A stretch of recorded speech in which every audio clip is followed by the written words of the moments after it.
This 5-minute solution will show you how to check Snapchat server.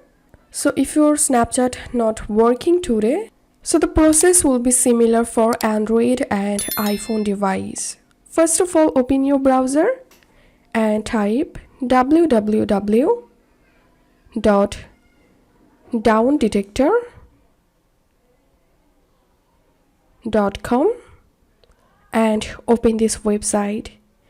Tap on this search icon at the top right and type here Snapchat and tap on Snapchat.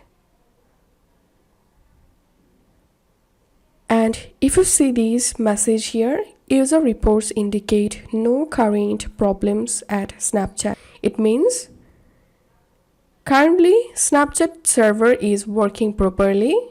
And then scroll down and here you will get Snapchat outage reported in the last 24 hours. If you find this video helpful, don't forget to subscribe 5-minute solution.